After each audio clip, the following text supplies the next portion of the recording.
dalam acara pertemuan orang tua mahasiswa angkatan 2009-2010 Fakultas Psikologi dan Ilmu Sosial Budaya Universitas Islam Indonesia pada hari ini Sabtu 29 Agustus 2009 di Auditorium Fakultas Psikologi dan Ilmu Sosial Budaya Universitas Islam Indonesia. Dengan mohon rahmat dan bimbingan Allah SWT, acara pada pagi hari ini marilah kita awali dengan bersama-sama membaca lafaz basmalah. Bismillahirrahmanirrahim. Terima kasih.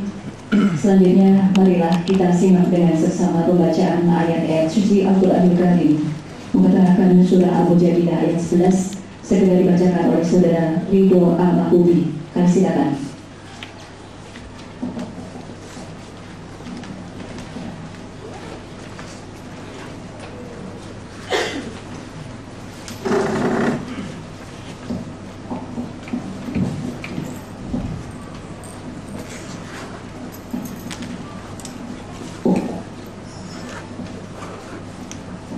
Assalamualaikum warahmatullahi wabarakatuh.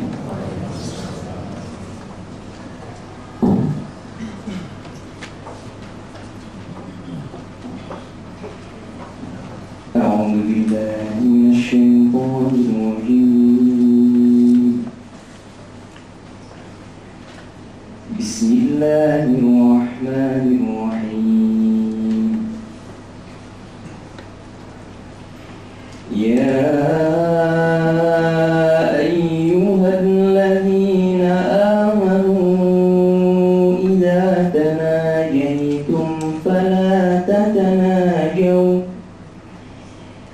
فلا تتناجوا بالإثم والعدوان ومعصية الرسول وتناجوا بالبر والتقوى واتقوا الله الذي إليه تحشرون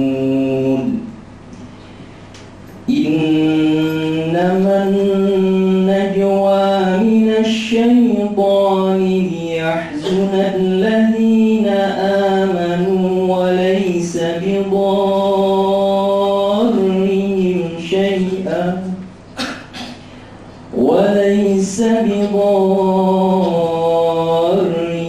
شيئا إلا بإذن الله وعلى الله فليتوكل المؤمنون. يا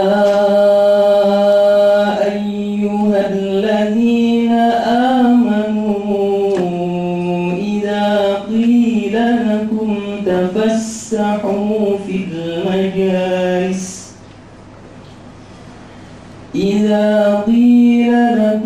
تفسحوا في المجالس فافسحوا يفسح الله لكم وإذا قيل انشزوا فانشزوا يرفع الله الذين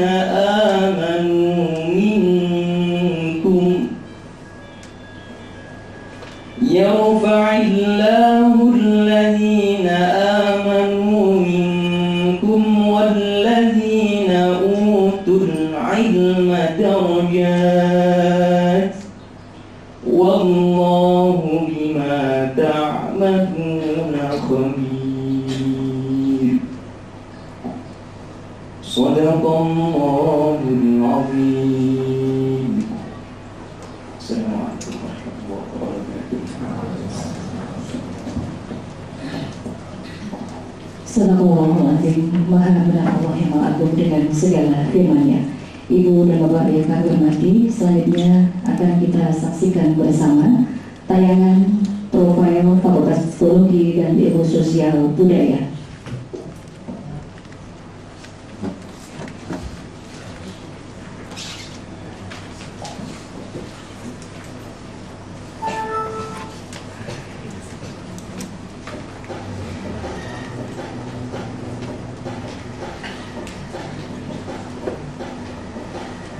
Fakultas Psikologi dan Ilmu Sosial Budaya FPSI UI. hadir untuk kamu lewat program studi psikologi, studi ilmu komunikasi, program D3 bahasa Inggris, serta magister profesi psikologi.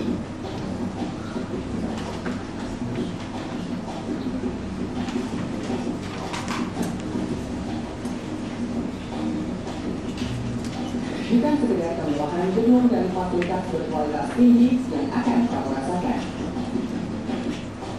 tetapi juga suasana belajar dalam rangkaian kegiatan kemahasiswaan yang fun, atraktif, unggul, serta memang pas untuk kamu yang ingin belajar cerdas, tetapi juga tetap menikmati indahnya hidup di masa muda. FPSB berjalan untuk meraih masa depanmu yang membanggakan.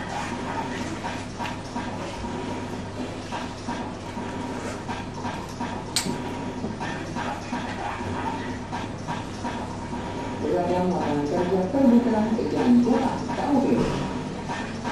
Psikolog, profesional komunikasi, ahli media bahasa Inggris dan profesional psikologi, pilihan yang paling tepat untuk kamu agar dapat bertahan di tengah kompetisi global yang kian ketat.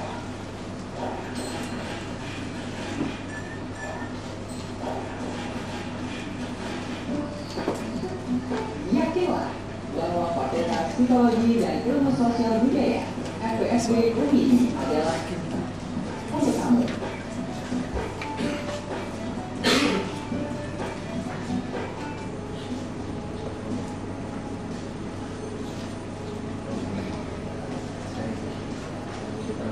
Selamat datang dan bergabunglah bersama Fakultas Psikologi dan Ilmu Sosial FPSB UI.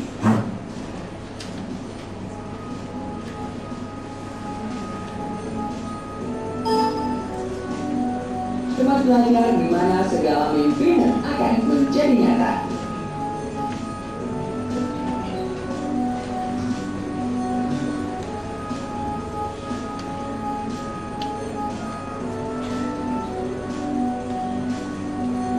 FPSB UI is more than just a campus.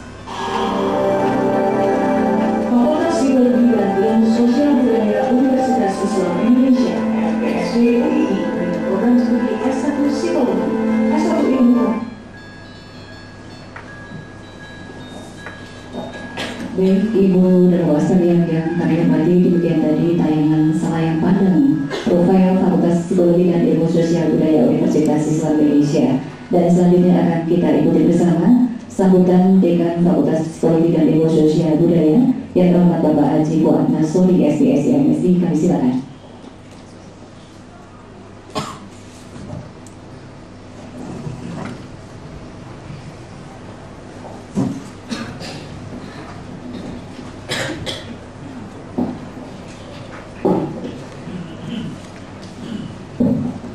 Assalamualaikum warahmatullahi wabarakatuh.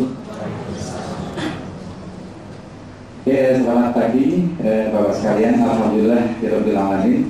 Wa bihi nasta'in ala umuri dunya wa din wa ala alihi wa sahbihi ajma'in. Amma ba'du. Yang pertama mari kita mengucapkan syukur kepada Allah Subhanahu wa taala. Pada kesempatan ini kita bisa hadir di sini. Yang pertama untuk bersilaturahmi gitu ya. Dan yang kedua nanti tentu saja kita berharap Bapak Ibu sekalian, kita semua yang ada di sini bisa mengenal fakultas dan program-program studi yang ada di Fakultas Psikologi dan Ilmu Sosial Budaya UI. Nah, Bapak Ibu sekalian, selanjutnya kami juga mengucapkan terima kasih atas kepercayaan dari Bapak Ibu sekalian kepada kami untuk nanti membimbing putra putri Bapak untuk ya mudah-mudahan nanti menjadi orang yang sukses dan masuk surga gitu ya. Nah selanjutnya saya ingin menyampaikan bahwa mahasiswa kita, mahasiswa Fakultas Psikologi dan Ilmu Sosial Budaya ini pada saat ini yang aktif ini ya, jumlahnya 1.853 orang. Kalau tidak termasuk dihitung juga yang tidak aktif, ya mungkin sekitar 2.300 orang gitu ya. Tapi saya hitung aja aktif. Nah untuk yang psikologi yang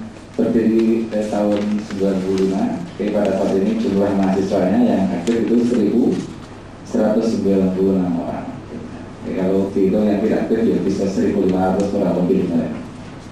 Nah kemudian untuk komunikasi yang aktif 455 orang, untuk bahasa Inggris 69 orang, dan untuk magister psikologi itu 133 orang. Oke, nah mungkin terutama untuk yang mengajar psikologi barangkali Bapak Ibu bisa menyampaikan kepada menterinya bahwa yang S1 psikologi juga dia bisa melanjutkan langsung ke S2 psikologi di sini gitu ya. Walaupun juga tentu saja bisa melanjutkan ke tempat-tempat lain. Oke. Nah kalau mungkin sekitar untuk diketahui bahwa pada tahun ini ada 50 mahasiswa S2 psikologi di UI ini. Ya sekitar mungkin 35 orang itu berasal dari alumni S1 psikologi UI sini. Dan alhamdulillah alumni di sini juga cukup kompetitif di UGM juga. Sehingga kalau Bapak mungkin suatu saat berkesempatan untuk bertanya ke magister profesi psikologi UGM, mungkin mahasiswa yang paling banyak setelah lulusan UGM sendiri adalah lulusan UI. Gitu.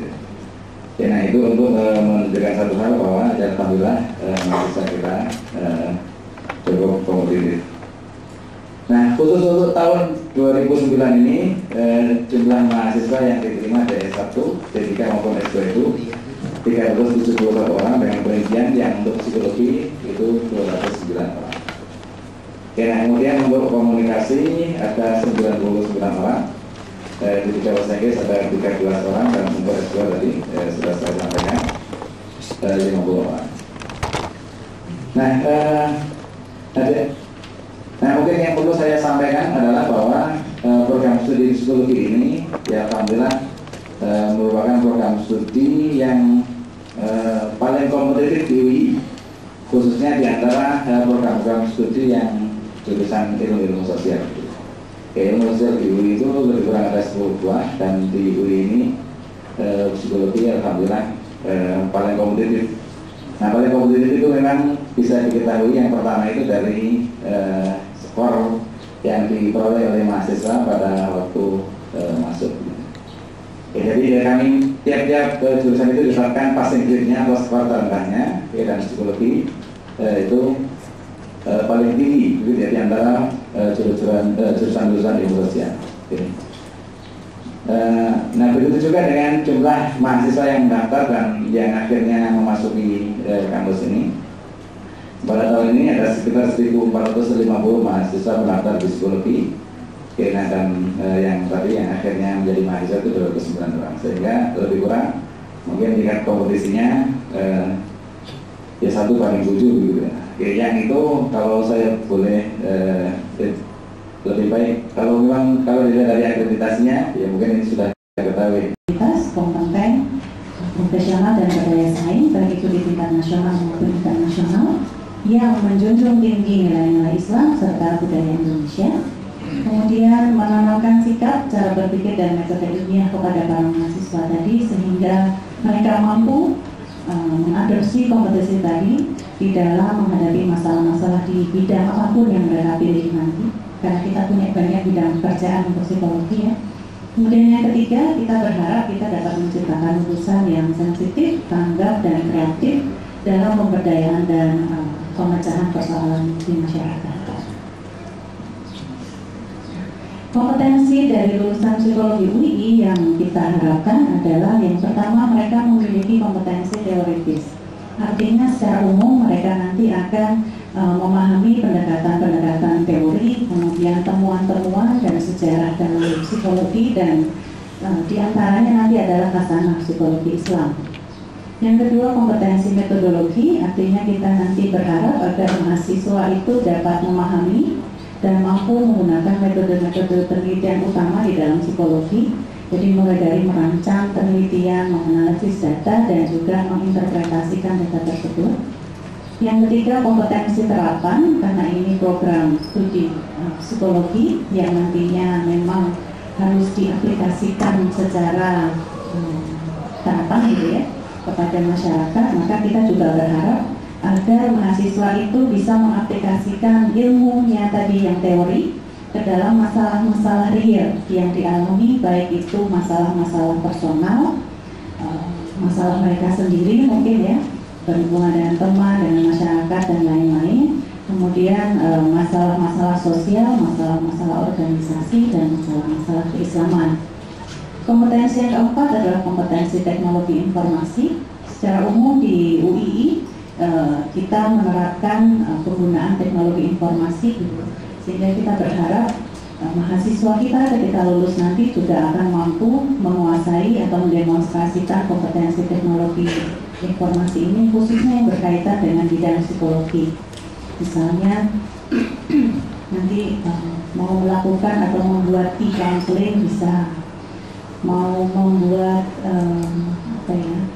penawaran biro konsultasi melalui internet bisa, minimal bisa membuat tayangan-tayangan yang membuat orang terkesan gitu ya ketika mereka harus melakukan training dan sebagainya. Yang kelima, tentu kita menghendaki mahasiswa kita punya kompetensi yang berpikir kritis gitu ya. Jadi mereka tidak hanya kita harapkan menerima ilmu yang kita berikan, yang diberikan oleh dosen mentah-mentah, tapi kita harapkan mereka untuk kritis, mengkritisi banyak ilmu barat, ilmu psikologi barat yang barangkali di sini tidak cocok, yang barangkali dari segi Islam juga mungkin perlu disesuaikan dan lain-lain. Kemudian yang keenam adalah kompetensi kultural. Dalam kompetensi kultural ini kita berharap mahasiswa itu memahami kompleksitas dari keragaman berbagai budaya yang ada di Indonesia maupun nanti di dunia. Yang ketujuh, kompetensi intrapersonal. Ini adalah kompetensi yang terkait dengan diri mahasiswa itu sendiri. Jadi kita berharap nanti mahasiswa itu kuliah di sini, keluar nanti sudah bisa mempunyai bisa mengembangkan dirinya sendiri lebih baik gitu. Yang dulunya tidak berani untuk menyatakan pendapatnya, insya Allah nanti lebih berani, lebih asertif menyatakan pendapatnya. Yang dulunya mungkin pemalu, mungkin sekarang lebih berani, lebih pede gitu ya, tapi nggak sampai malu-maluin mudah-mudahan. Kebelasan gitu ya. Kemudian kompetensi interpersonal itu adalah kompetensi yang terkait dengan kemampuan dia untuk memahami dirinya dan orang lain, hubungannya dengan orang lain. Sehingga nanti kalau dalam proses berhubungan dengan masyarakat, berhubungan dengan orang lain dalam proses konseling dan sebagainya, pengetesan dan sebagainya, itu sudah bisa, tidak lagi waku, tidak lagi canggung. Nah, ini adalah keunggulan dari kita, Prodi Psikologi UII. Yang pertama tentu saja komitmen kita terhadap nilai-nilai keislaman.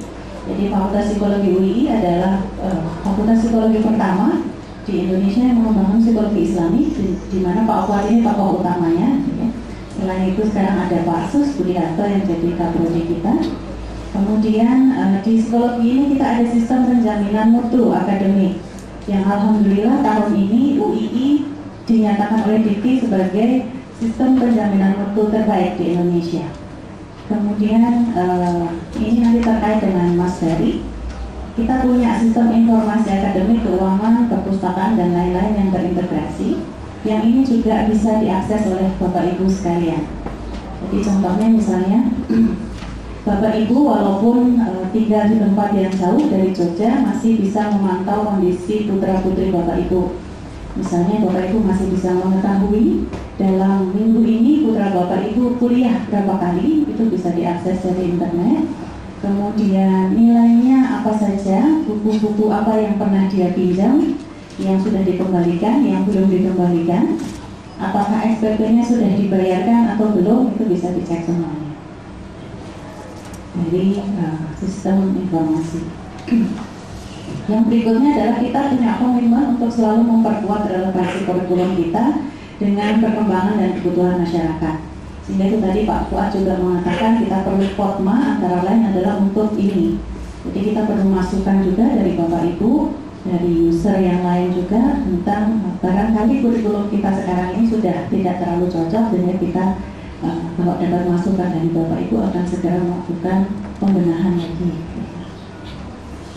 Kemudian proses pembelajaran kita didukung oleh teknologi informasi yang memadai. ada banyak fasilitas yang terkait dengan teknologi informasi di UI ini. Kita menyediakan banyak fasilitas hotspot di mana Bapak Ibu yang mungkin membekali anak-anaknya dengan laptop mungkin bisa mengakses internet dari wilayah kampus kita ini. Kemudian di kelas juga fasilitas ini ada. Kemudian perpustakaan bisa dipinjam dari berbagai perpustakaan yang ada di berbagai fakultas di UI, tidak hanya di psikologi. Kita terintegrasi perpustakaannya. Kemudian kita juga di UI ini akan akomodatif terhadap keberagaman latar belakang keislaman. Jadi kita tidak hanya milik salah satu aliran Islam saja, tapi kita memfasilitasi atau mengakomodasi semua latar belakang keislaman tersebut. Nah, untuk upaya kita dalam meraih keunggulan tadi, yang kita lakukan di dalam proses belajar mengajar itu adalah yang pertama membekali dosen-dosennya supaya mereka mampu punya pemahaman yang memadai tentang psikologi Islami itu sendiri. Gitu. Yang pertama supaya mereka nanti bisa melakukan hal-hal yang kita mintakan tadi, kita membekali mereka dengan referensi-referensi Islam. Kita punya acara ngajinya dosen gitu ya. Yang ini tujuannya untuk membuat para dosen itu semakin kaya dengan kajian-kajian keislaman, sehingga nanti ketika memberikan kuliah di kelas juga bisa memberikan referensi Islam tadi di dalam perkuliahan mereka. Yang kedua, kita memanfaatkan teknologi informasi, tadi sudah dijelaskan berkali-kali. Kemudian, nah ini yang tadi saya maksudkan ngaji untuk dosen, itu adalah program yang namanya Islamic Psychology for Teaching and Learning. Nah sekarang ini perkembangannya bahkan tidak hanya untuk dosen, untuk karyawan pun program ini kita lakukan bersama-sama. Jadi karyawan juga dibekali ilmu-ilmu keislaman agar mereka juga ketika berhadapan dengan mahasiswa bisa memberikan wawasan keislamannya tadi dalam kerangka praktis. Yang berikutnya kita banyak menyelenggarakan study and research skill untuk mahasiswa. Ini berupa pelatihan-pelatihan, kemudian kita memfasilitasi kelompok-kelompok belajar dan juga memfasilitasi mereka, mendorong mereka untuk mengikuti berbagai penelitian ilmiah yang ditawarkan oleh banyak lembaga. Pendampingan mahasiswa baru tadi juga sudah diterangkan oleh Pak Fuad, saya tidak usah mengulangi lagi. Nah, yang terakhir ini adalah keunikan kita, program kita yang baru berjalan sekitar 1,5 tahun yang lalu adalah Personal Development Planning System. Nah, Personal Development Planning System ini adalah satu program di mana ini merupakan hasil dari research study kita yang menunjukkan bahwa dulu antara user dengan kurikulum fakultas gitu ya, proses yang terjadi di fakultas ketika menghasilkan lulusan itu kadangkala di dunia kerja itu ada ketidaksinkronan. Nah, sehingga kita kemudian mencoba mensinkronkan dengan membekali lebih banyak soft skill kepada mahasiswa. Kita berharap ketika mereka lulus nanti mereka sudah lebih paham dengan apa yang mereka ingin lakukan di kemudian hari, lebih paham tentang kondisi dirinya, kepribadiannya seperti apa, cita-citanya bagaimana, besok mau kerja di bidang psikologi apa, psikologi industri, perkembangan, klinis atau yang lainnya gitu. Kita menggunakan software PDPS ini. Jadi ini semacam tes psikologi yang bersifat web-based gitu ya, computerized, dimasukkan dalam komputer yang akan mereka isi setiap semester, yang itu tujuannya seperti evaluasi diri. Jadi kalau mereka pengen besok jadi apa? Trainer misalnya, trainer itu ada kriteria tertentu gitu ya yang harus mereka raih. Nah sekarang mereka kondisinya seperti apa itu dibandingkan. Nah nanti diharapkan mereka mengembangkan diri lebih banyak kepada keterampilan-keterampilan yang ingin diraih tadi. PDPS ini juga nantinya dalam waktu dekat akan kami tindak lanjuti dengan program e-counseling. Jadi kalau pertemuan dengan dosen pembimbing akademik ada, sudah dilakukan sejak dahulu. Tapi masalahnya kadang-kadang mahasiswa itu segan bertemu dengan DPA, sehingga mereka lebih suka curhat lewat email atau lewat SMS atau lewat telepon, makanya kami memfasilitasi mereka dengan curhat itu sekarang lewat e-counseling nantinya. Sehingga mudah-mudahan ini membuat lebih banyak interaksi antara dosen dengan mahasiswa. Kalau dilihat secara umum, sebetulnya program-program yang kami lakukan itu adalah seperti ini. Jadi kaitannya PDPS, kemudian student centered learning dan sebagainya. Ada program magang. Itu tujuannya agar lulusan psikologi UI nantinya akan memiliki keterampilan-keterampilan dasar yang memang bisa sesuai dengan tuntutan yang ada di dunia kerja. Ini adalah sarana perkuliahan yang kami miliki, yang sekarang juga dimiliki oleh putra-putri Bapak Ibu, yang tadi sudah ditayangkan sebagian di antaranya melalui tayangan visual tadi. Untuk psikologi kita juga punya laboratorium Bapak Ibu.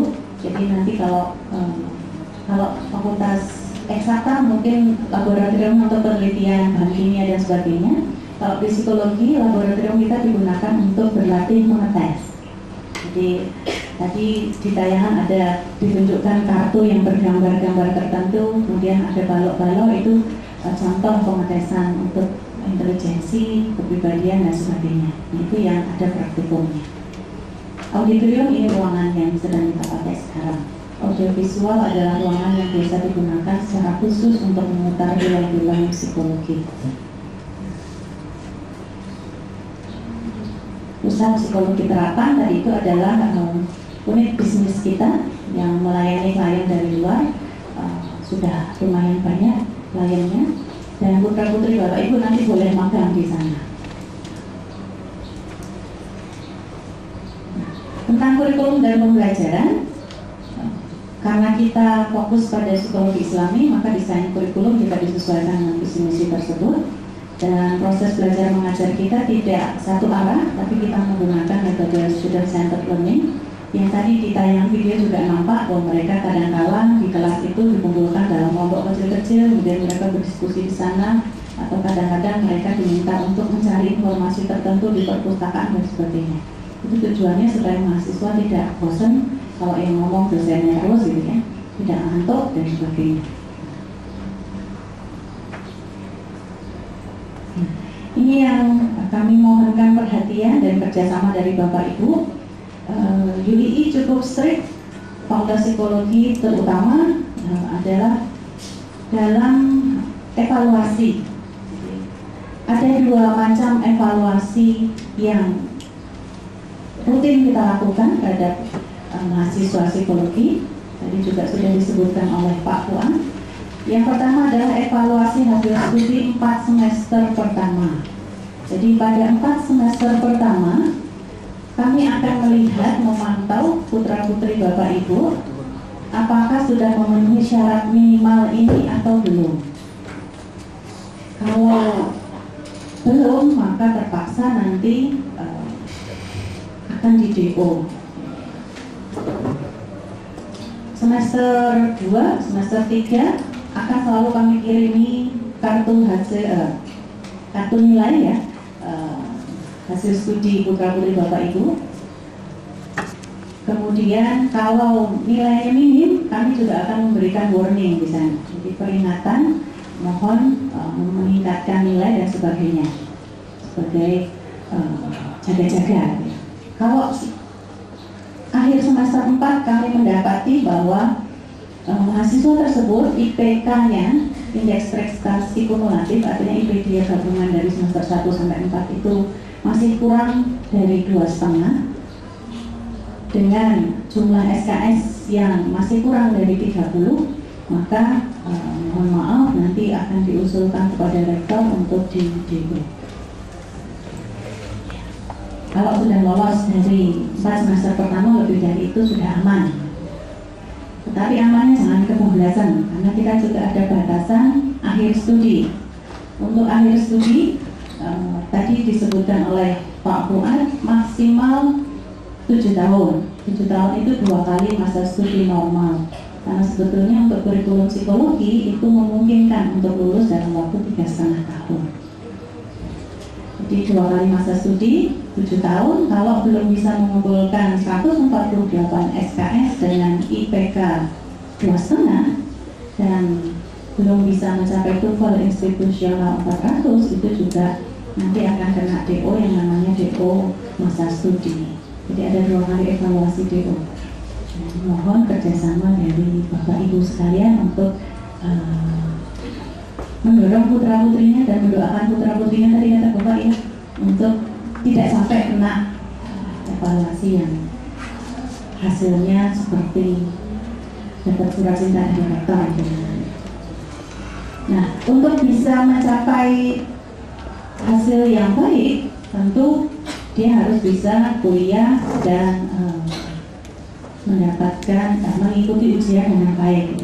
Nah, untuk bisa mendapatkan atau mengikuti ujian dengan baik, maka di fakultas kita itu ada aturan bahwa mereka harus mengikuti kuliah minimal 75% dari diperhitungkan, UTS tetap diperhitungkan, tapi masalahnya kalau UAS nggak ikut kan biasanya nilainya sudah tidak bisa maksimal.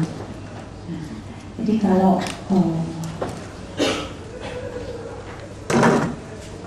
ingin lancar, nah, maka sebetulnya hak mereka adalah rajin datang kuliah, bukan bolosnya yang 25% itu hak itu bukan, tapi hak mereka adalah datang kuliah terus menerus. Itu yang kami harapkan. Demikian saja mungkin penjelasan singkat dari saya. Kalau Bapak Ibu berkenan, mungkin nomor-nomor ini boleh dicatat. Nanti kalau ada komplain atau ada pertanyaan lebih lanjut, silakan menghubungi kami. Di luar juga tadi saya sudah menitipkan kartu nama Pak Sus dan saya. Kalau Bapak Ibu berkenan, silakan disimpan, dibawa pulang. Menurut Pak Mas Tuti saya kembalikan. Langsung ke Mbak Andi.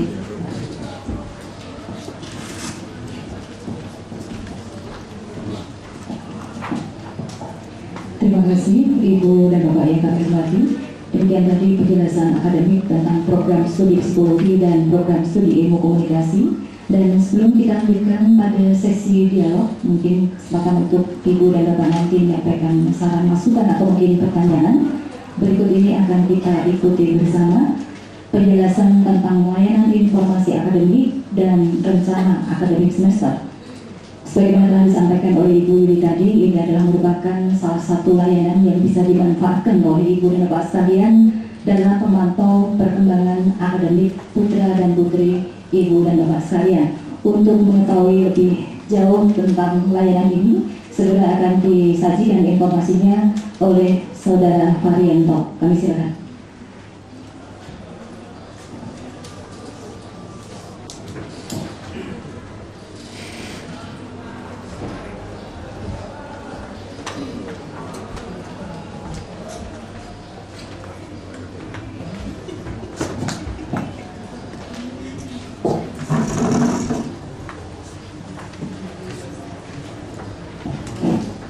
Bismillahirrahmanirrahim. Assalamualaikum warahmatullahi wabarakatuh.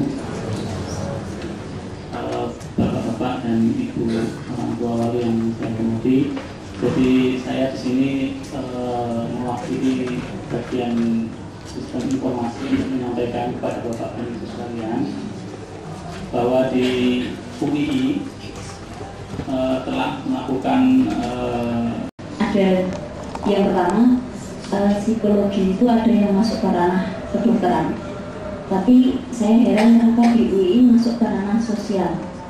Kemudian pertanyaan kami lebih lanjut, waktu terakhir nanti itu kira-kira anak saya ini mau jadi, karena bayangan saya, karena kebetulan anak saya itu pengennya kalau masuk ke pengen membina orang-orang yang kurang sehat akal, yang apakah ini nanti bisa masuk ke sana. Itu pertanyaan pertama. Jadi mohon ada penjelasan antara ranah yang masuk ke kedokteran maupun yang ke sosial, karena kita kok di gabungannya kok dengan ilmu sosial. Kemudian yang kedua, untuk di psikologi apakah ada konsentrasi jurusan? Kalau yang ada, kapan anak seorang mahasiswa itu bisa memilih dan syaratnya apa? Karena ini akan kita coba membantu anak sehingga kita bisa mengarahkan lebih jelas kemana anak itu harus mengambil konsentrasinya dan strategi yang harus diambil. Kemudian yang ketiga, berkaitan dengan kompetensi terapan, kami ingin tahu apakah di UI ini ada media untuk kewirausahaan mahasiswa. Artinya memang sekarang ini kalau bisa mahasiswa keluar itu bisa mandiri, bisa melakukan untuk aktivitas sendiri tanpa harus tergantung pada online. Saya kira itu, terima kasih. Beasiswa, dan dari semua beasiswa itu hampir semuanya mensyaratkan itu adalah indeks prestasi. Jadi dengan indeks prestasi yang tinggi, insya Allah beasiswa itu bisa diperoleh di mana-mana. Sama dengan iklannya sekolah gratis di mana-mana itu, kalau intonasinya diubah sekolah gratis di mana gitu kan. Jadi bertanya-tanya juga, ternyata di SDU juga tidak ada sekolah dengan gratis. Kemudian tentang informasi seputar masih tentang keuangan, kalau tadi dari Bapak Ibu terima di situ ada kurang lebih, kalau Bapak Ibu ketika putra putri Bapak Ibu mendaftar menerima buku panduan admisi mahasiswa baru, di situ akan muncul berapa sih biayanya kira-kira kalau mahasiswa saya sampai dengan lulus, kurang lebih 29 jutaan begitu. Rinciannya bagaimana? Mungkin saya jelaskan secara singkat saja. Dana pengembangan 3.830 dibayar 4 kali angsuran pada tahun pertama, jadi semester ganti dan semester genap. 4 kali angsuran itu pada satu semester itu ada 2 kali angsuran. Yang pertama untuk syarat melakukan KRS, yang angsuran ganjil, yang genap itu syarat untuk mengambil kartu ujian. Itu setiap semesternya berjalan seperti itu. Jadi dalam satu semester ada 2 kali angsuran. Jadi bukan berburuk sangka kalau ada putra-putri yang minta berkali-kali minta diangsur, bayar angsuran itu, mohon di-cross-check-kan ke dosen. Tadi ada Bu Yuli yang memberikan nomor handphonenya. Kemudian dana catur dharma ini besarnya kisarannya mulai dari 0 sampai dengan 9 juta kalau tidak salah. Ini bergantung pada apa yang ada di lembar penerimaan panggilan surat diterima. 0 diberikan bagi mahasiswa yang ketika ujian masuk mendapat peringkat pertama di periode tersebut. Mungkin di antara Bapak Ibu putra putri ada yang di situ. Sini tidak saya cantumkan berapa karena bisa bervariasi. Kemudian SPP, ada SPP fix dan ada SPP variabel. SPP fix ini yang ajak begitu sampai dengan mahasiswa selesai mengambil teori. Jadi ini saya tuliskan tahun pertama sampai dengan tahun ketiga itu 1,4, jadi setahun 2,8, dibayar 2 kali dalam 1 tahun. Kemudian SPP variabel ini adalah per SKS-nya. Untuk semester 1 23 SKS. Jadi kurang lebih 1.840.000. Ini sudah dibayarkan misalnya ketika angsuran kedua nanti ya. Terus kemudian semester genapnya saya buat asumsi ini 24 SKS karena SKS maksimal yang bisa diambil dalam 1 semester itu 24 SKS. Syaratnya indeks prestasi semester sebelumnya itu minimal 2,8 baru bisa ambil 24 SKS. Dengan skema seperti ini, insya Allah kalau putra putri Bapak Ibu lancar, ini berlaku untuk prodi psikologi maupun komunikasi, di semester di tahun ketiga dia sudah tidak ambil 24 SKS, bisa 23 SKS saja, dan di semester keempat di tahun keempat semester pertama ini putra-putri Bapak Ibu mungkin hanya tinggal ngambil 8 SKS, 2 SKS untuk KKN dan 6 SKS untuk skripsi. Insya Allah kalau bisa ini dengan skema kurikulum yang ada di prodi psikologi dan ilmu komunikasi, ada metodologi penelitian, metodologinya sudah mantap sehingga di tahun keempat semester pertama ini tinggal menyelesaikan skripsinya dan bisa menyelesaikan pada kurang lebih 3,5 tahun. Insya Allah kita berdoa bersama sehingga biayanya juga bisa lebih murah, tidak ada yang ulang gitu ya. Kemudian dari sistem informasi ini 1 juta dalam 1 tahun dibayarkan selama 3 tahun. Ini untuk nawetani tadi ada fasilitas hotspot segala macam dan IT yang ada disampaikan tadi, karena fasilitas hotspot ini bisa diakses dengan internet yang gratis gitu di seluruh lingkungan WI. Tapi hati-hati juga kadang-kadang kalau ini orang si anak mungkin ini ada hotspot tapi harus punya laptop, jadi tolong diberikan laptop gitu ya. Tidak harus juga, tapi kalau ada rezeki juga nggak apa-apa, menyenangkan hati anak. Kemudian dana laboratorium 500.000 dalam 1 tahun, dibayarkan selama 3 tahun. Dana kemahasiswaan ini 45.000 sampai dengan tahun ketiga. Dana asuransi 10.000 selama tahun ketiga, dan ini opsional. skripsi dan pendadaran. Satu lagi ini ada praktek kerja untuk prodi ilmu komunikasi itu 100.000. Dana skripsi dan pendadaran ini biayanya 200.000. Dibayarkan ketika mereka mulai bimbingan skripsi dan ketika mereka akan melakukan ujian skripsi. Jadi insya Allah kalau hitung-hitungan saya benar, kalau salah mudah-mudahan lebih rendah dari ini. Jadi menurut saya ya tidak apa-apa, saya ceritakan aja. Mungkin dana yang harus dikeluarkan kurang lebih sekian. Kalau saya lihat kalau Bapak Ibu menikmati di panduan admisi mahasiswa baru, rata-rata ilmu sosial yang ada di UI rata-rata juga pada kisaran angka sekian. Itu mungkin 30 juta, fakultas hukum juga sekian. Jadi mungkin ini rinciannya. Kemudian yang lain yang bisa saya jawab tentang informasi lengkap tentang fakultas, dosen-dosennya. Sebenarnya hari ini Bapak Putra Putri Bapak Ibu mengikuti kuliah studi general, kuliah umum, dan mendapatkan buku panduan akademik fakultas. Untuk yang psikologi warnanya ungu, untuk yang ilmu komunikasi warnanya orange. Di sana di dalamnya ada peta kurikulum, ada keunggulan prodi, ada informasi tentang fakultas, termasuk di dalamnya ada informasi tentang dosen. Di sini ada nama lengkap, alamat, dan email dosen tetap di FPSB UI. Jadi nanti bisa ditanyakan. Mohon maaf ini tidak kami bagikan ke Bapak Ibu, tetapi melalui mahasiswa. Termasuk informasi orang tua bisa mengakses, tapi mungkin mahasiswa juga belum tahu, itu rahasia Bapak Ibu sendiri untuk ngecek. Juga ada kalender akademik yang dibagikan Bapak Ibu. Sini ada periode pendaftaran, periode jadwal liburnya dan segala macamnya, jadwal pembayaran SPP-nya juga ada informasinya. Kemudian asrama mahasiswa UI punya 2 rusunawa, yang satu sudah jadi, yang satu sedang dibangun di sebelah utara gedung ini. Sementara ini belum digunakan untuk disewakan untuk mahasiswa baru, tetapi untuk pembinaan mahasiswa baru. Tapi semacam tempat untuk karantina mereka ketika ada orientasi nilai dasar Islam, pembinaan Islam dasar dan sebagainya. Dan pesantrenisasi mahasiswa. Skenario yang dibuat UI sebelum mahasiswa itu lulus dipesantrenkan dulu sebelum mereka lepas ke masyarakat. Kedepannya ada wacana tentang itu untuk disewakan. Jadi belum ada peraturannya bagaimana cara mengakses di asrama mahasiswa. Saya kira itu informasi tentang yang bisa saya sampaikan. Yang lebih spesifik tentang program studi akan disampaikan oleh, mungkin saya perkenalkan aja sekalian, ini Bapak Sus Budiharto, silakan berdiri, Ketua Prodi Psikologi. Beliau seorang sufi, orang yang suka film dan suka TV. Itu yang beliau sampaikan ceramah kemarin malam di Tarawih. Saya kira itu informasi detail nanti tersedia kepada masing-masing program studi. Oke. Asuransi apa, Pak? Asuransi kecelakaan. Asuransi kecelakaan, bukan asuransi kesehatan. Ya, asuransi kesehatan. Silakan pada Prodi Bu Yuli dan Pak Sus.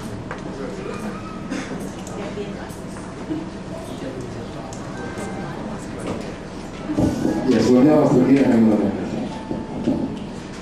Barangkali tidak ada yang spesifik tadi untuk komunikasi. Cuma yang pasti tadi sudah saya sampaikan, nanti setelah selesai acara ini, mohon yang putra-putrinya, Bapak Ibu yang putra-putrinya akan bergabung di komunikasi nanti mengikuti saya. Jadi karena yang dari psikologi nanti akan menyaksikan pameran, mungkin ada acara lain juga yang di psikologi. Sementara yang komunikasi akan saya ajak langsung ke gedung kami yang ada di sebelah dari gedung ini. Kita akan diskusi dan yang tadi berhenti pemutarannya akan kita lanjutkan. Kira-kira begitu saja. Nanti biar saya kurang tahu persis soalnya ada beberapa orang di sini. Nanti pokoknya ikuti saya saja dan Pak Anak yang akan bersama-sama ke gedung sebelah. Baik, saya persilakan kepada Pak Sus atau Bu Yuli atau mungkin Pak Dekan. Pak Sus, terima kasih. Saya ditugas oleh Bu Yuli. Terima kasih untuk Ibu Dani. Yang pertama, psikologi memiliki yang khas yaitu keislaman dan lokal judusnya juga psikologi Islami. Itu mata kuliahnya adalah mata kuliah namanya psikologi Islami 5 SKS, berisi mengenai penjelasan psikologi Islami dan seminar psikologi Islami. Kemudian ada juga mata kuliah pilihan namanya psikologi ibadah.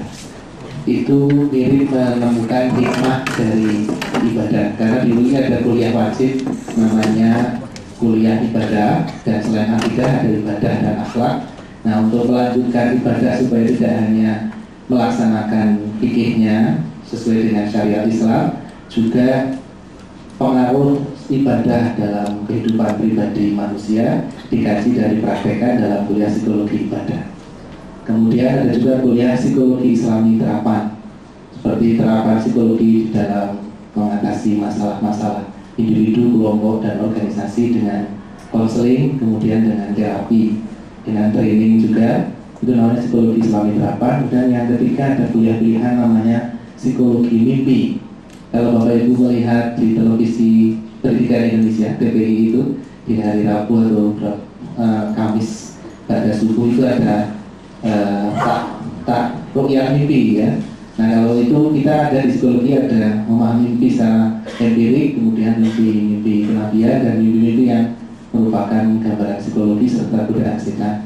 Untuk kuliah psikologi mimpi yang aku Pak Fuad, dan kalau psikologi ibadah yang aku saya, psikologi Islam terapan adalah Pak Fuad dan adalah saya. Itu psikologi Islami. Dan ada juga satu untuk pendidikan namanya pendidikan berbasis tauhid. Itu membekali dari kalau nanti memang tertarik mendalami pendidikan, maka diharapkan pendidikannya yang berbasis tauhid. Kemudian saya kira kuliah psikologi Islam itu kurikulum ini telah di-benchmark oleh hampir seluruh prodi psikologi di Universitas Islam Negeri di Indonesia, seperti UIN Sunan Kalijogo itu, kemudian UIN Jakarta Syarif Hidayatullah, UIN Suska Syarif Kasim Priok, kemudian UIN Maulana Malik Ibrahim di Malang, kemudian Universitas Islam Riau, kemudian Universitas Islam IAIN Tribakti Kediri, perguruan tingginya Pondok Pesantren Lirboyo, kemudian Universitas Muhammadiyah Sidoarjo. Itu membenchmark kami sekitar 10 tahun yang lalu ketika Universitas Indonesia Jakarta mau mendirikan S2 Psikologi dan Islam karena S1-nya tidak bersedia dan merasa sudah saya jelaskan tadi, pembinaan itu berlangsung selama 8 bulan begitu ya. Oke, dan tapi sekarang ini sedang ada wacana tapi belum diputuskan untuk memang mengembalikan urusan itu pada kitahnya ya, pada amanah yang diberikan, yaitu sebagai asrama mahasiswa. Nah, apa yang Bapak tadi sampaikan juga menjadi nanti bahan bagi kami untuk kami usulkan, kami teruskan ke rektorat ya, bahwa ya memang asrama itu penting untuk mahasiswa, untuk agar mahasiswa itu mungkin lebih dijamin keamanannya gitu ya. Nah, di samping itu kami juga punya asrama masjid ya, untuk putra putri Bapak Ibu yang yang suka dengan kegiatan dakwah. Itu juga bisa menjadi pengelola masjid, dan untuk pengelola masjid itu disediakan asramanya. Nah, memang juga ada satu lagi, tapi bukan untuk putra Bapak Ibu yang sekarang. Itu ada namanya pondok pesantren. Pondok pesantren itu pondok pesantren dulu itu untuk mahasiswa unggulan dulu ya, yang sekarang ini ada di kalau Bapak Ibu itu di sekitaran Selokan begitu ya. Itu khusus buat mahasiswa unggulan-unggulan yang di samping belajar salah satu program studi itu juga belajar agama sampai kalau salah 98 SKS begitu. Nah, itu yang bisa saya sampaikan ya, dan saya kembalikan kepada Pak Ana. Assalamualaikum warahmatullahi wabarakatuh. Waalaikumsalam warahmatullahi wabarakatuh. Assalamualaikum warahmatullahi wabarakatuh. Nama saya Bapak Munir dari Magelang. Anak saya Faiz Alfiramawati. Yang saya tanyakan tadi belum disinggung oleh bapak-bapak dan ibu yang di depan. Yang karena yang saya tanyakan satu mengenai prestasi anak. Barangkali anak prestasi mungkin caranya bagaimana atau nilai IP berapa yang anak mestinya harus bisa masuk di asisten dosen. Itu yang pertama. Yang kedua, masalah anak yang prestasi barangkali mungkin di sini belum diterapkan untuk mendapat beasiswa. Tapi kayaknya belum, barangkali mungkin mendapat nilai A, barangkali mungkin mereka dibebaskan dari pembayaran SKS atau bagaimana, atau mungkin kalau SKS-nya itu dikurangi dan sebagainya. Itu yang kedua. Yang ketiga, dari beberapa kelulusan, apakah dari UI ini sudah menggandeng beberapa instansi ataupun perusahaan? Karena barangkali mungkin dari kelulusan Bapak Ibu ini mungkin harapannya ke depan barangkali mungkin akan kerja di perusahaan atau di instansi mana. Ini adalah yang saya harapkan dari Bapak Wali Siswa. Terima kasih. Assalamualaikum warahmatullahi wabarakatuh. Ini yang dari sisi sorotan ketika kalau saya melihat ada 3 mahasiswa itu yang akan menjadi image di situ itu orang akan melihat orang awam dan nggak tahu backgroundnya itu dulu mahasiswa akan menebak ketika mahasiswanya itu cantik, kemudian jilbabnya itu gaul, pakaiannya ketat, itu mesti yang UI gitu. Itu yang sudah menjadi di kepala kita, padahal tidak semua. Makanya ini menjadi kritisi bagi saya, karena saya orang tua dari wali yang saya titipkan di sini itu putri, dan itu sangat rentan sekali ketika memakai jilbabnya itu tidak syar'i. Kok ke syar'i yang biasa saja kayaknya susah gitu. Nah ini mohon untuk nanti ada kiat-kiat apa yang bisa dilakukan agar mahasiswi, terutama yang putri, karena mahasiswi itu memakai jilbabnya ya yang sesuai dengan aturan yang ingin kami himbau. Karena memang ini sangat sulit sekali kalau tidak ada peran yang sinergis antara orang tua, apalagi mereka kos dan sebagainya. Karena memang sebagian besar mahasiswa UI ini adalah mahasiswa orang-orang yang kehidupannya itu menengah ke atas. Karena kalau nggak menengah ke atas ya nggak bisa bayar gitu. Maka dari sisi itu mereka itu kehidupannya itu sungguh sangat-sangat sudah mapan. Kemudian tren untuk berpakaiannya itu sangat luar biasa untuk mengarah ke sesuatu yang lifestyle-nya itu sangat cepat, berbeda dengan mungkin kalau saya bandingkan dengan UNJ yang agak duso dan sebagainya. Maaf kalau seperti itu, tapi benar, walaupun sekarang sudah mengalami pergeseran juga, mahasiswa UNJ sudah gaul-gaul juga kalau pakaiannya, kalau nggak ketat itu nggak mahasiswi katanya semacam itu. Padahal kalau saya lihat ya suka juga. Rezeki katanya. Nah makanya dari itu tapi dibanding dengan yang lain, karena kalau UNJ nggak masalah kayak gitu karena background mereka bukan Islam gitu lah. Tapi mereka pun bisa berpakaian lebih syar'i daripada UI. Walaupun ini belum jadi penelitian Pak, berapa mahasiswa yang UI yang nggak syar'i dengan yang syar'i, tapi ini sudah jadi image di masyarakat. Nah UI itu mesti pakaiannya gaul, ketat dan aduhai gitu. Terima kasih. Wassalamualaikum warahmatullahi wabarakatuh. Ya, untuk asisten siapa yang berkenan? Asisten dosen Pak Wan, kamu sih asisten dosen. Terus soal pakaian, saya Pak Wan akan lebih orang untuk menyampaikan.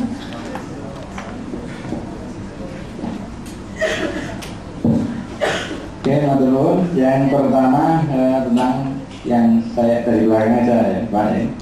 Tentang berpakaian yang itu ya mungkin kita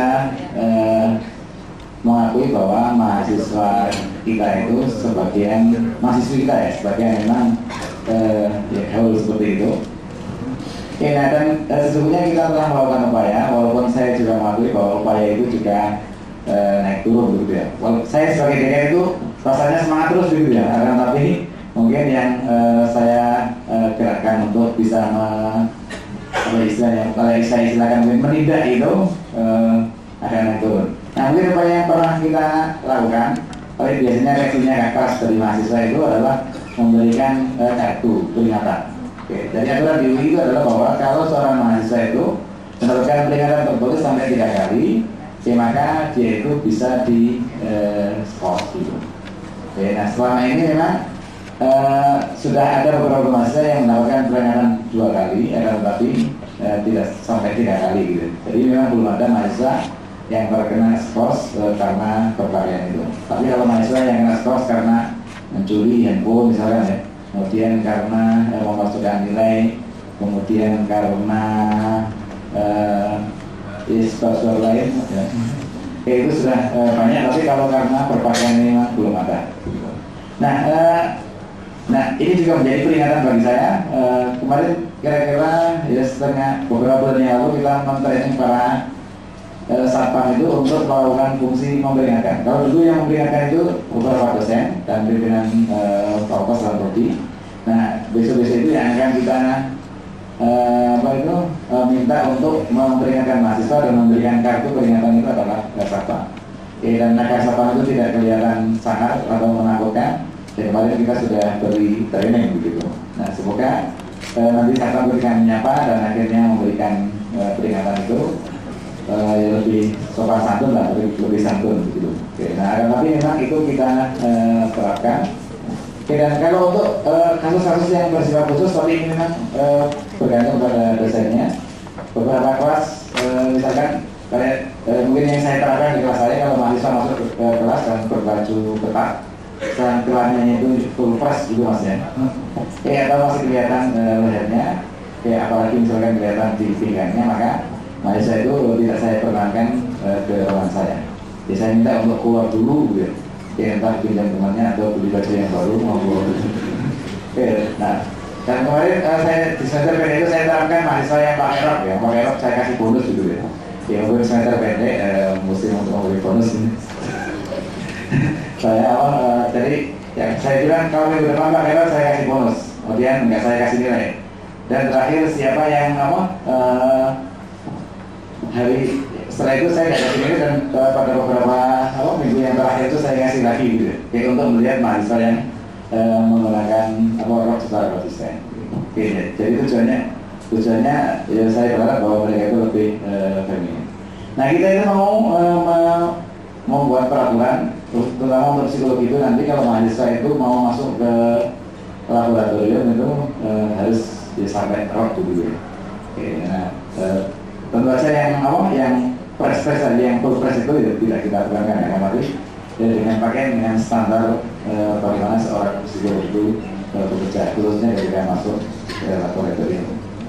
Nah kemudian yang berikutnya yang ingin saya sampaikan tentang asisten dosen. Nah pada dasarnya memang jadi tidak ada aturan khusus tentang tentang asisten dosen. Dan kalaupun ada mahasiswa yang dilibatkan di dalam kelas itu saya mungkin tidak menyebut sebagai asisten, tapi mungkin asisten dari asistennya Pak siapa atau Bu siapa gitu ya, yang membantu si dosen itu untuk melakukan ya tugas-tugas, misalkan mengamati kelompok-kelompok kecil yang diskusi gitu ya. Kemudian memberikan penilaian yang berapa poin-poin tertentu yang dimintakan oleh dosen. Jadi dia tidak tampil sebagai pengajar, tapi membantu dosen itu untuk tampil lebih optimal di kelas. Sehingga kalau kami tidak jadi istilah resminya bukan asisten dosen, tapi asisten dari si nama-nama dosen tertentu, tapi tidak menggunakan istilah asisten dosen. Nah kalau asisten praktikum itu memang ada, memang ada kebutuhan tersendiri. Tapi secara umum biasanya ya IPK-nya bagus ya. Kalau bagus itu minimal memang 3 gitu. Dan untuk 3.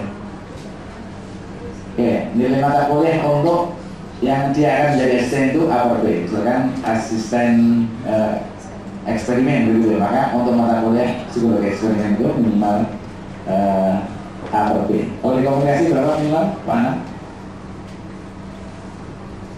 Sama A per B gitu ya.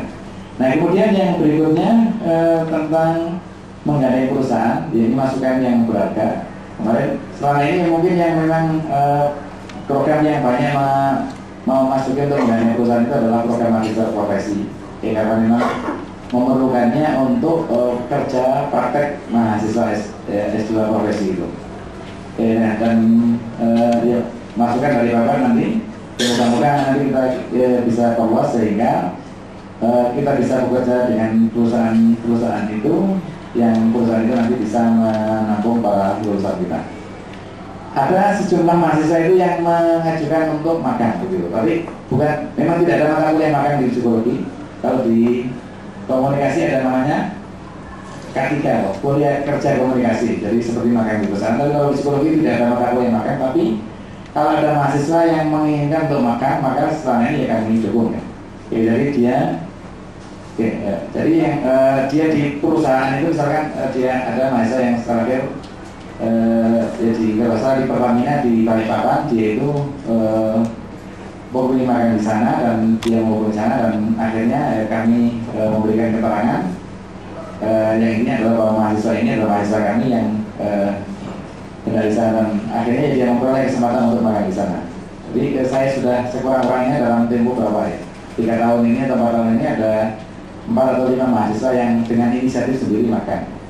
Memang tujuan yang bersangkutan adalah agar ilmu yang dipelajari di kampus itu mungkin bisa langsung kelihatan relevansinya dengan dunia kerja. Tapi memang sekali lagi itu tidak wajib.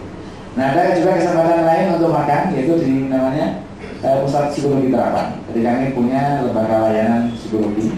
Nah, dan kami selama ini memberikan kesempatan pada sejumlah mahasiswa itu untuk menjadi asisten, jadi staf di Pusat Psikologi Terapan. Di sana mahasiswa itu yang membantu para dosen itu untuk melakukan fungsi, terutama training, testing gitu ya, Bu Yuni. Oke, nah itu yang sebenarnya. Tapi mungkin salah satu masukan yang penting yang tadi akan menginspirasi kami untuk bergerak lebih lanjut adalah kami mengenai perusahaan-perusahaan, dan ini mungkin sekalian kita memanfaatkan dari komunikasi yang sudah dijalin oleh pengelola magister. Kebetulan beberapa hari yang lalu saya setelah bicara dengan ketua program magister untuk langsung datang ke perusahaan-perusahaan ya, guna membina hubungan baik dengan mereka. Kemudian yang terakhir tentang mahasiswa berprestasi. Nah, kalau mahasiswa yang selama ini rata-rata mahasiswa itu IP-nya 3 gitu. Dan oleh karena itu kalau mau kompetitif itu ya memang sebaiknya mahasiswa itu kumlot gitu, dan kumlot itu harus di atas 3,5. Nanti ya mungkin Bapak Ibu bisa motivasi agar ketika lulus itu mahasiswa memang sekurang-kurangnya memang 3 gitu.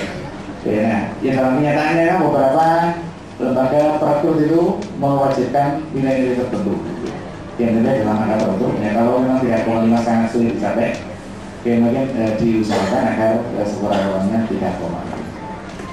Oke, nah kemudian yang kalau untuk penghargaan prestasi di UI untuk mahasiswa yang per jurusan itu setiap tahun ada pemilihan mahasiswa yang prestasinya paling baik, dan dibebaskan dari apa tadi?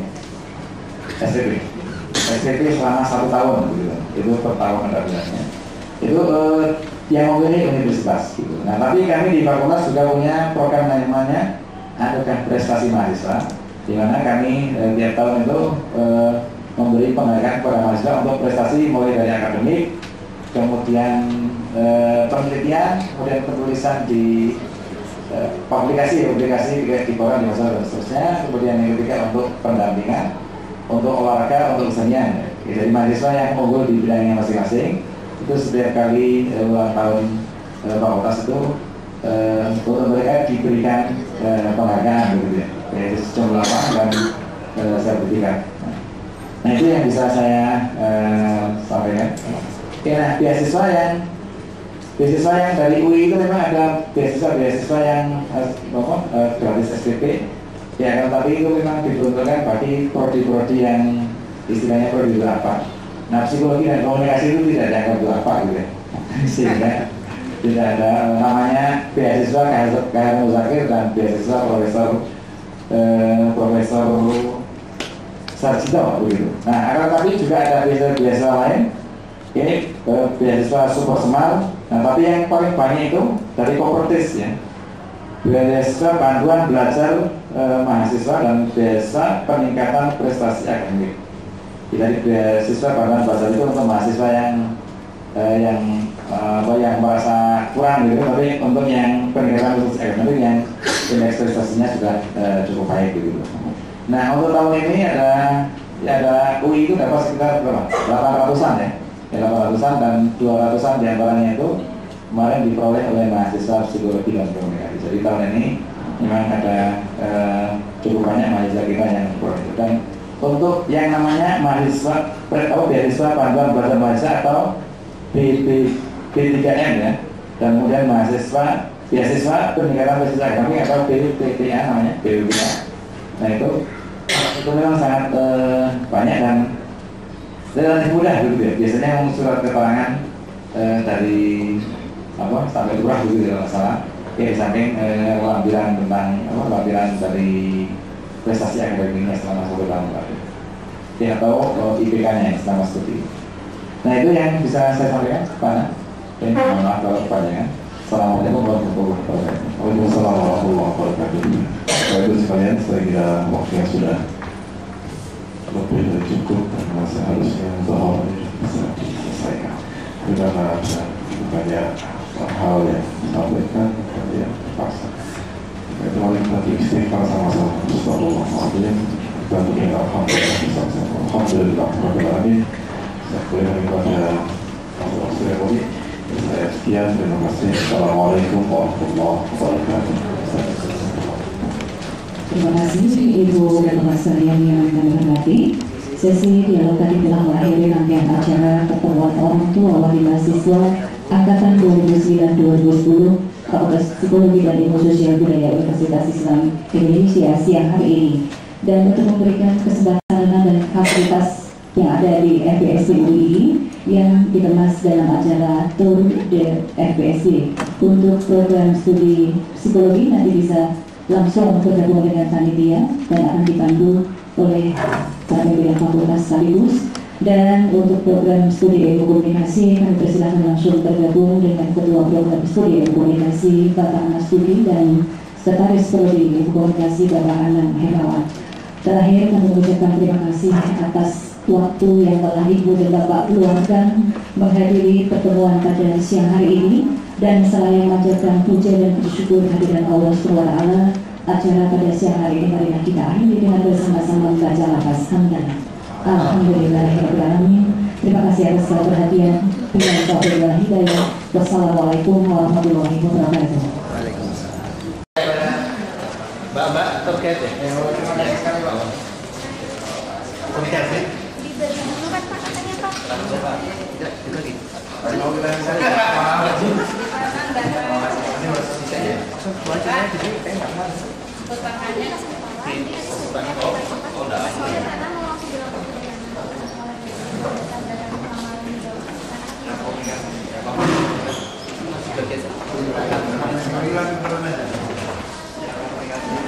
psikologi.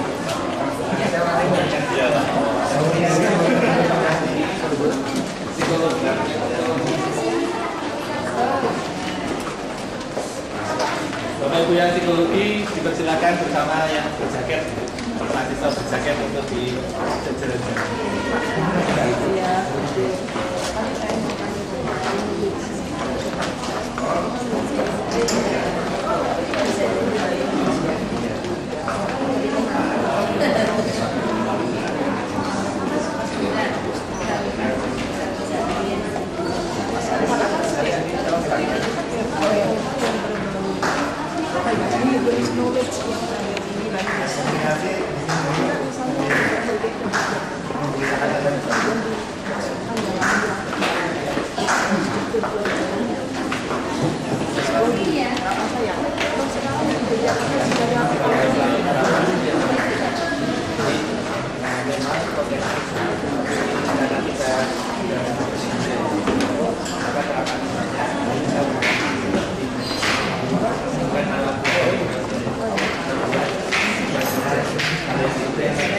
Iya Bu, itu mahasiswa Bu. Ini ada mahasiswanya. Sudah. Tapi